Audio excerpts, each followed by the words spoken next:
You're listening to Soap Dirt, the latest in television entertainment news. Hey there, Young and the Restless fans. It's Belinda from Soap Dirt, and I have got your Young and the Restless 2-week spoilers for Monday, July 10th, all the way through Friday, July 21st, 2023. I've got dated, very specific spoilers for week 1, and I have sizzling hot spoilers for week 2 that do not have dates attached to them yet. So we're going to dig into all that. But if you haven't already, please reach down, click that subscribe button so you don't miss any of our Y&R updates, spoilers, and news. All right, digging right in on Monday, July 10th. Phyllis puts on her dark wig and her sunglasses and her little disguise. It reminds me kind of her funeral outfit that she wore to her own funeral minus the beret. She's not pretending to be French this week. And they are going to meet in the park out in public, you know, as one does when you're a fugitive in Genoa City. And they are going to basically talk things over. He wants to know everything about what happened with Stark, and they talk about getting the EMT to point the finger at Stark and exonerate Phyllis completely. The best case scenario is if they can make it out like Phyllis was a victim of Stark as well, because then she's not a perpetrator, she's a victim. All right, we'll see how that goes though. But also on Monday, Michael then reports to Summer and Daniel that he saw their mom and gives them a little progress update. Daniel and Lily have some time together. He set up a character in his video game Omega Sphere named after her in honor of her birthday. And Tucker McCall eavesdrops on Michael and Summer and Daniel when they're talking about Phyllis, and he is going to use this to his advantage later in the week. On Tuesday, July 11th, whew, I'm a month behind. Tuesday, July 11th, Phyllis has Summer Newman in a tough spot yet again. Summer just keeps covering for her mom, and it keeps causing her problems. Already, Summer is facing arrest for aiding and abetting and, you know, crimes committed after the fact because she's helping a fugitive and everybody knows it. So it may be that, you know, she's facing charges. Chance basically told her that that's what Christine was planning to do. We don't have a specific spoiler on her getting arrested, but it doesn't look good for her. Things get worse for Summer on Tuesday. Meanwhile, Sharon goes to Victor Newman for some advice early in the week, and it's probably about that tech company that Crazy Cameron left her. Maybe Victor will help her out, take it off her hands.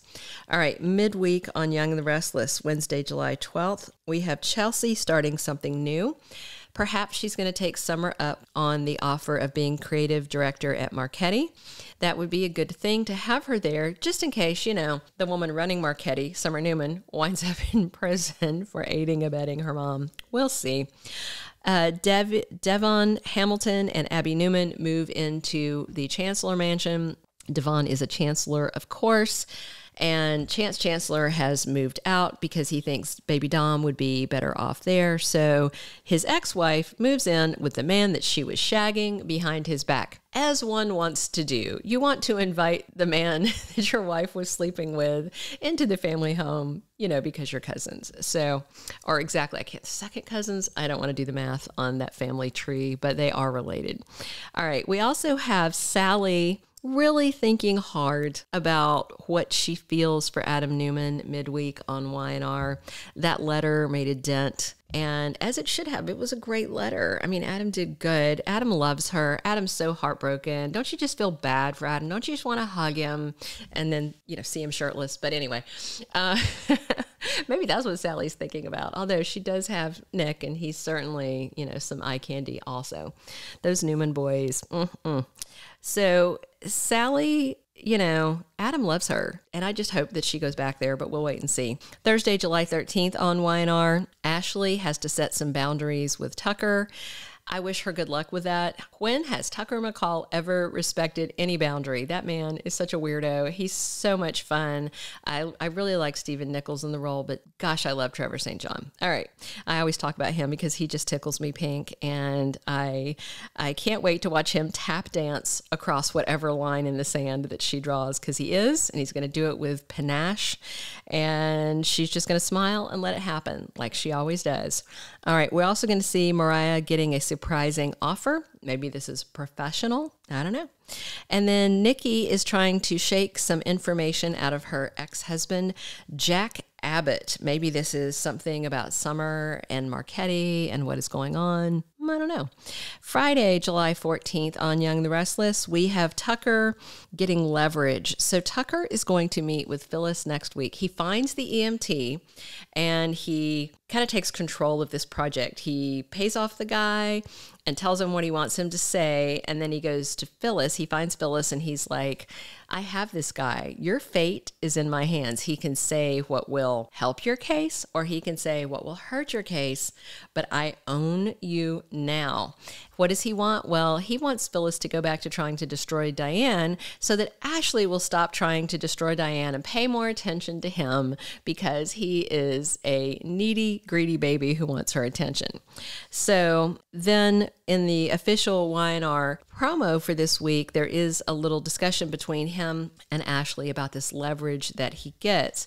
If you haven't seen the promo, go over to our Young and the Restless playlist and you can watch it right there along with the spoilers breakdown. So he gives Ashley this box. It's not a ring box, too big to be a ring box. He calls it a surprise and he calls it a wedding present. And I believe something in there ties back to this whole situation with Phyllis, Diane, the EMT, all that. We also see Christine tickled pink to see Phyllis Summers arrested by Friday. All right, in week 2, which starts on Monday, July 17th and runs through Friday, July 21st, we see Victor taking control of something. There's so many things that Victor needs to take control of right now. He could be taking control of Cameron's company if he bought it from Sharon. He could be pushing his way in over Newman Media. He could be pushing his way at Newman Enterprises because Victoria is right now just pretty much a lusty megalomaniac who is only concerned about crushing people and banging Nate. So she needs to be taken in hand, and Adam is going dark and spiraling. However, Victor has sent Nick over to try and deal with Adam. So it feels more like Victor's attention is probably either on this company of Sharon's or this mess that Victoria keeps constructing over at Newman Enterprises. We also see Sharon stepping outside of her comfort zone in the following week, and that'll be interesting to see. Her comfort zone is pretty much Crimson Light, so where from there, we will see. We also see that Chelsea has reason to celebrate a win. Maybe this is something to do with her going over to Marchetti, because it looks like in week 1, we talked about her starting something new, and it might be that gig at Marchetti. All right, we've got one last spoiler for week 2, but before we unwrap that for you, if you haven't, please reach down, click that subscribe button so you don't miss any of our Y&R spoilers. And if you're enjoying these 2-week spoilers, please click like and give us a comment. We'd love to hear from you. All right, so someone is testing Billy's loyalty by the end of next week. I feel like it's going to be Ashley because she is full on in this stage of wanting to stage a coup. And Billy is firmly on Team Jack, even though what he really wants is Jack and Ashley to stop this war. But Billy is much more concerned about Tucker coming on board Jabot than he is about Diane. He does not see Diane as some sort of corporate threat, but Ashley has got herself worked up. Her panties are in a twist. She has decided that Diane is a one-woman corporate wrecking ball, which is largely outrageous, and Tucker has basically said as much, but he's just letting Ashley run around crazy and hoping it ends soon. I think he's hoping like you let a toddler run around and then they just crash and take a nap. Maybe that's what he's hoping Ashley will do. Wait and see.